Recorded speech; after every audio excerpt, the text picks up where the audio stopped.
November 2023 సంవత్సరంలో తెలంగాణలోని లక్షలాది మంది యువతని రెచ్చగొట్టి తెలంగాణలో ఆనాడు అప్పుడున్న కేసీఆర్ గారి ప్రభుత్వం మీకు ఉద్యోగాలు ఇవ్వలేదని, నోటిఫికేషన్లు ఇవ్వలేదని, పరీక్షలు సరిగా నిర్వహించలేకపోతున్నదని, అసమర్థ ప్రభుత్వం అని అవాకులు చెవాకులు పేలి తెలంగాణ యువత మనసు ఖరాబు చేసి తమ రాజకీయ నిరుద్యోగాన్ని తీర్చుకోవడానికి ఆనాడు రాహుల్ గాంధీ గారు, అదేవిధంగా రేవంత్ రెడ్డి గారు, ఈ ఇద్దరు రాజకీయ నిరుద్యోగులు కూడా తెలంగాణలోని యువతని, తెలంగాణలోని నిరుద్యోగుల్ని రెచ్చగొట్టి ఆనాడు ఎన్నో రకాల ఆశల వాతావరణాన్ని కల్పించే ప్రయత్నం చేసినారు.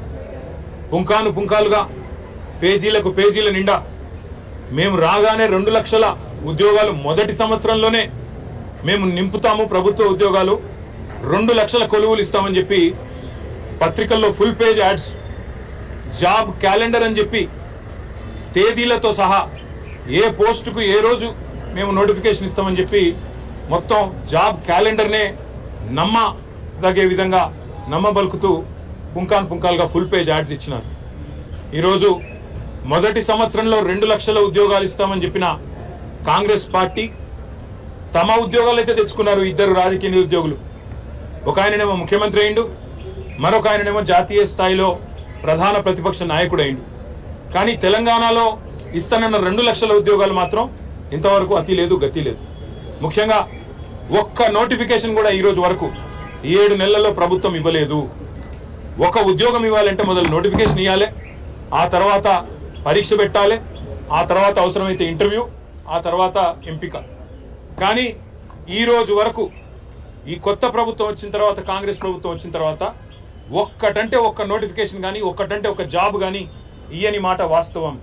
ఒక్క ఉద్యోగం కూడా ఈ రోజు వరకు ఈ ప్రభుత్వం ఇవ్వలేదు. ఇవాళ అశోక్ నగర్లో, దిల్సుఖ్ నగర్లో, అదేవిధంగా ఉస్మానియా యూనివర్సిటీలో పిల్లలు అడుగుతున్నది ఏంది? మీరు చెప్పిన మాటనే కదా, 2 లక్షల ఉద్యోగాల సంగతి ఏంది అని అడుగుతున్నారు. ఒక్క నోటిఫికేషన్ ఎందుకు ఇవ్వలేదని అడుగుతున్నారు. జాబ్ క్యాలెండర్ ఏమైంది అని అడుగుతున్నారు. గ్రూప్ 2, గ్రూప్ 3లో పోస్టులు పెంచుతామన్నారు, దాని సంగతి ఏంది అని అడుగుతున్నారు. మెగా డిఎస్సి అన్నారు కదా మీరు మొదటి కేబినెట్ లోనే, ఏమైంది మెగా డిఎస్సి?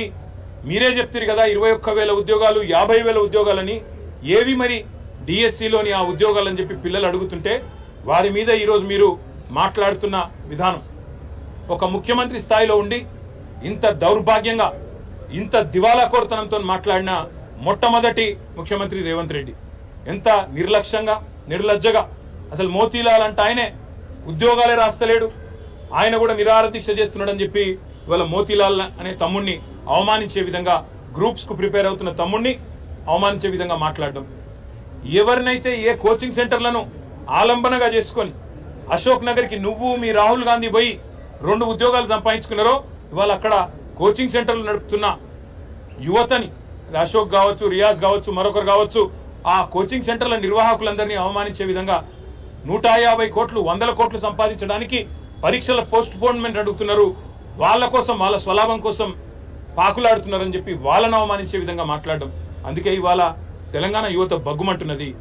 ఎన్నో ఆశలతో కాంగ్రెస్ ప్రభుత్వం 2 లక్షల ఉద్యోగాలు మొదటి సంవత్సరంలో ఇస్తదని చెప్పి ఏ యువతనైతే మమ్మల్ని దించి మిమ్మల్ని గద్దెనెక్కిచ్చిందో ఈరోజు అదే యువత నిన్ను ప్రశ్నిస్తున్నది. రేవంత్ రెడ్డికి అందుకే చెప్తా ఉన్నాం, 7 నెలలు అయిపోయింది, 8వ నెలలో నీ ప్రభుత్వం అడుగుపెట్టింది. ఈ 8 నెలల్లో ఒక్క నోటిఫికేషన్ ఇవ్వలేదు. మరి మిగతా 4 నెలల్లో ఎట్లా ఇస్తావు 2 లక్షల ఉద్యోగాలకు నోటిఫికేషన్లు? ఎట్లా ఇస్తావు 2 లక్షల ఉద్యోగాలు? జవాబు చెప్పాలని చెప్పి నేను రేవంత్ రెడ్డి గారిని డిమాండ్ చేస్తా ఉన్నా.